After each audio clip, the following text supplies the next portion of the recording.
For our next project, we've got this 2022 Yamaha EX Sport, and it is absolutely gorgeous. It looks almost brand new on the hull. It's got a few dings here and there, but nothing bad. But it's perfect looking. Full disclosure, I already pulled the engine on it because we got engine problems. You can see this splatter right here. That's where a connecting rod decided to leave the engine out the bottom and tried to get through the hole, but the hole's okay. That's pretty much the only issue with this one is just the engine. Like I said, I already pulled it apart. I got parts and pieces laying everywhere. There's the camshafts. Camshafts look good. Don't have to replace those. All the auxiliary parts look pretty good. Got the head sitting over here. Already moved the engine block into my other garage.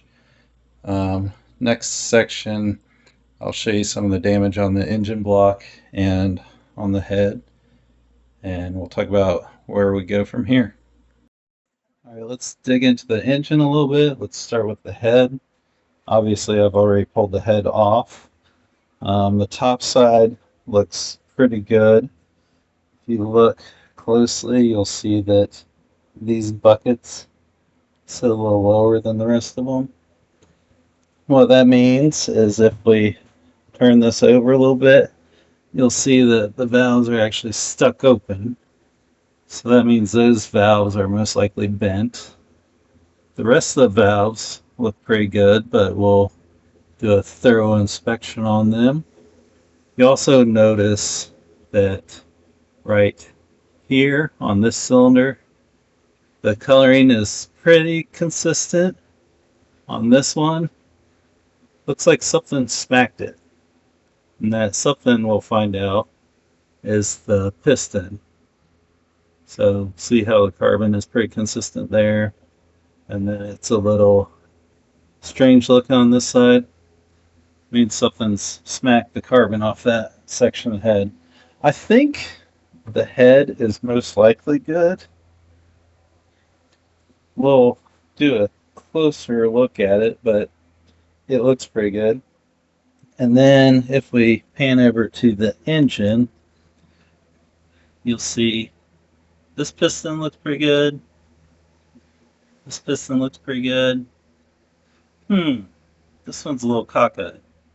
And look at those two circles on there. We spin around this way. Looks kind of like Kermit the Frog, doesn't it? It's got two marks from the valves being open and that piston coming up and slapping the valves. And then I'll show you what the bottom of the engine looks like next. All right, here's the bottom of the engine. And as you may have expected, there's a big old hole in it that goes up the side. That's because this little guy came loose. You're not supposed to be like that, little buddy. You're supposed to be connected to that piston up in there. See that guy right up in there? And when I picked it up, the rest of the oil pan fell off. That was connected to the engine, but I guess it decided it was done. Then there's the oil pump. Oil pump's got a big old hole in it. I don't think that's reusable, so we'll have to get one of those. So what's the next step? I think next step is to just kind of take inventory of what I've got and what I need. And then I usually keep a spreadsheet and just kind of calculate up what this thing's going to cost. I was looking on eBay just at engine blocks, and they're kind of expensive for what they are. I'm kind of worried that I'll kind of be over the margins on this build. So it's right on the line of, do I part this thing out or do I rebuild it? I like to lean towards rebuilding it. So I'll be looking at the numbers, and hopefully the numbers work out to where I can rebuild it. I've also got a couple leads on Marketplace for some guys that are selling used engines and engine blocks. So I'm waiting on those guys to get back to me to see what the numbers are there. But in the meantime, I'll take this all apart and we'll look at how much this is going to cost. All right, so I got it disassembled. Um, Everything looks as expected. Two of the pistons look really good. Obviously, that third one has a little bit of an issue. And here's the sad part, man. Look at how beautiful that cylinder is. Number 2 cylinder looks amazing. Number 3 cylinder did look amazing until that happened. But it's really sad, you know, not being able to save a block that has 2 really pretty cylinders in it. The main bearings all look good. The crankshaft, I don't see a single ding on it, which is amazing news. I was afraid I was going to have to buy a crankshaft too, or find a complete engine with a crankshaft, but that's not the case. And then the lower half of the block, the same story as the top half. The bearings all look pretty good. Got that giant hole cut in the middle of there, but everything else looks good. Just that one rod let go. My theory is that they ingested some water or something and into this cylinder, and it just put too much stress on that rod, and the rod just snapped. That's the only thing I can come up with. But there's not really any, cleaning effect of water. It doesn't look like there was water in the cylinder, but that's the only thing I can think of. Um, yeah. I'll pull the back housing off of this with the oil cooler on the back here.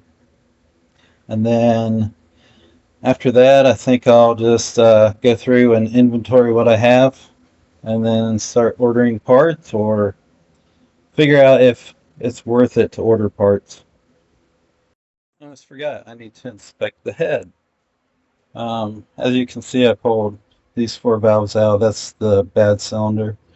The rest of these look okay. I'll still pull all these valves out and lap them in, just make sure they're sealing well. But I pulled these valves out and check that out. I have never seen a valve that actually bent like that. Both of the, let's see, those are intake valves. Both of the intake valves are bent like that. The exhaust valves, they look okay from the naked eye, kind of. This one, I feel like you can tell on this one. You can tell that head's a little bent. Um, but even this one, it doesn't look bent. Well, maybe it does. But you spin a drill and it's wobbling pretty good. So all 4 valves got bent when um, the rod let go. So I'll at least need 4 new valves. When I get through the rest of the valves, I'll make sure those are all straight and then lap everything in. I might be just buying a whole another used engine. We'll see if that works out. But stay tuned. Clean out the hull in this 22 Yamaha EX Sport, and I just thought this was funny. Look at all the shrapnel that's back here. See all the shrapnel? There's like the oil pump gasket there, and then a whole bunch of parts to the engine. Even the timing chain is down there. I just found that funny. Also, while cleaning out the hull, I pulled the water box out. Basically the muffler. This is right here, and it got so hot that it melted the foam underneath it. So I'm thinking maybe they overheated the engine and that caused the failure. Not really sure yet, but I'll be checking to make sure the pump is clear and the cooling water is flowing. So I've been trying to figure out what to do with this engine. Like, should I buy parts or what should I do with it? And I forgot the number one YouTube trick. Just snap your fingers and it'll fix it. So let's give it a shot. Oh, that didn't work. Let me try again. Nope. Oh, wait, I'm right-handed. Let me try it with my right hand. Oh my gosh, it worked. Would you look at that? It's a nice engine. Nice and clean. Wow. Would you look at that? Oh, don't look at that over there. Look at this one. So I found this one. Has about 31 hours on it. It came out of a VX. So it should work in my EX. So I'm going to go ahead and install that one in my EX. Alright, I got it in the hall. And as you can see, it's all connected to the coupler. Next, I'll put the engine mount bolts in and then start building up the intake side of things. I'm waiting on a couple parts for the exhaust. I think previously I showed how the foam under the water box melted, so I'm waiting on that. And then there's this rubber coupling, that guy right there, that goes between the exhaust manifold and the water box. And it has a lot of cracks in it, probably because it overheated. So I ordered one of those also. And then I think I just have a couple various other parts that I'll be waiting for on the exhaust side of things. But the intake side, I think I can put it all together. So I'll probably do that off camera because there's not a whole lot to see while you're doing that. It's just all, stuff down in here. So I'll be back. So I got the engine installed, got the intake on, got the wiring harness in place, and then check this out. I need to pull the front of the engine off because something messed up with either the, I don't know what you call that, the gearing shaft for the starter, or maybe the one-way clutch isn't working. I don't know. But I gotta tear all that back off and then take the front of the engine off. Take the silver part of the engine off down here. So that's what I'll be doing.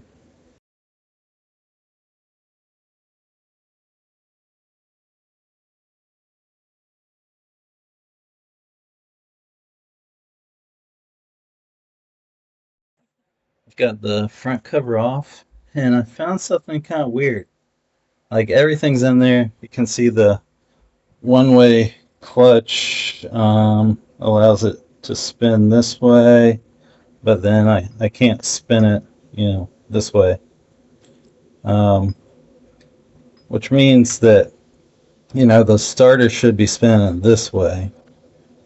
But then, watch this. Watch. I've got just the starter kind of hooked directly to power. The starter's spinning it the wrong way. That's really weird. Wonder if it has the wrong starter on it? I don't know. I'll have to check into that. Let's bench test this first, just to verify what we're seeing. So I got it hooked up just straight to a battery here. And it should spin this way, which is the wrong way. So I don't know if they'll pick it up on video, but I'll try to get it. Whoa! Just trust me, it's spinning the wrong way. So I think I can flip this body, flip it end to end, and that will fix it. This is just a cheap eBay or Amazon starter, so maybe they assembled it wrong. It could be that these two notches mean something also. I don't know. I'm going to play with it. I'll get back to you on what I find. Alright, so I just flipped the body, like this end went that way, or, just flip this whole barrel over. Now I did have to remove this little plastic thing. It was just into a notch in there. But I mean, it still lines up for the most part. So I don't think it'll be a big deal. But I just tested it and it is spinning the other direction now. So should be good to go. I'm going to throw it back in and then we'll see how it does inside the engine or, on the outside of the engine. Well, I did test it out and it is spinning the correct way now. Starter's right down there. You'll just have to trust me on that because when I short the starter, it violently throws this gear out of position. So I don't want to do that too many times. So you'll just have to trust me on it. So if you ever have that issue, just flip the magnet on your starter, and it should flip the direction that it spins. I learned something new today. I hope you did too. Now let's reassemble. I've got the starter spinning the right way, but there seems to be other electrical issues. I know for sure the rectifier that goes here is shorted out, so I have one of those on order. It kept blowing the fuse that's right here. Normally they're 30 amp, but I ran out 30 amps, so I also ordered more fuses. I went through and bench tested this fuse box, make sure all the relays are working correctly. They seem to be working fine. All the connections seem to be clean. I went ahead and bought the service manual online just so I could get the wiring diagram. So that's $30 that I felt like I didn't need to spend, but I guess it's okay. It's probably the cheapest thing I'll buy. I'm still not 100% sure the ECU is good. ECU is what's right down there. Like it will spin the engine over, but I don't hear the fuel pump kicking on unless I just can't hear the fuel pump kicking on. I did direct connect to whichever pin it is that powers the fuel pump, and the fuel pump does turn on. I can hear it if I directly probe it, but I don't hear it when I hit the start button, so that's a little worrying. And then I also directly connected power to the display and it did not turn on, so that's something I'll have to troubleshoot some more once I get everything else cleaned up. I did try directly plugging power and ground into the display wires here, and that didn't seem to work either. So we'll see. Maybe I'll have to replace the display too. I hope not.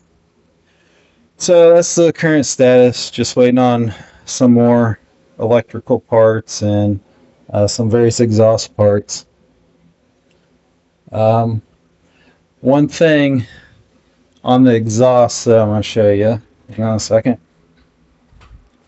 So I'm pretty sure this engine just overheated and it locked up that third cylinder because I ended up buying this new tailpiece for the exhaust because this one, it has holes blown in it. I think it got so hot that it melted holes in the tailpiece of the exhaust here.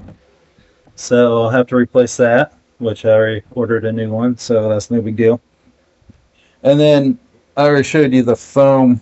Yeah, the foam that was under the water box, it was all melted. So I think it went without cooling water for a little while, and that's what killed the engine. I still need to pull the pump, make sure that it's free and clear of any debris, and make sure it's pumping cooling water. But I can do that a little bit later. So that's the current status.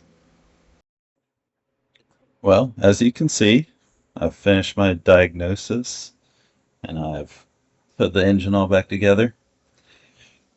So what was the problem? The problem is that I'm an idiot. I had the battery connected backwards. Luckily, the ECU and display seem to be working fine. I still have a rectifier. Well, you can't see it. I still have a rectifier coming. I'm not sure if that is still functioning I have to check and see if the battery's charging when it's running. But maybe that one survived too. I don't know for sure. But I feel kind of dumb for missing all the signs showing that the battery was hooked up backwards, especially the starter spinning backwards. It makes a lot of sense now. I had to undo all my work flipping the physical magnets on the starter. But that's all back to the original um, situation now. I did check the pump. The pump looks clear and should be good to go. Next step is water testing it, so that'll be the next section of this video.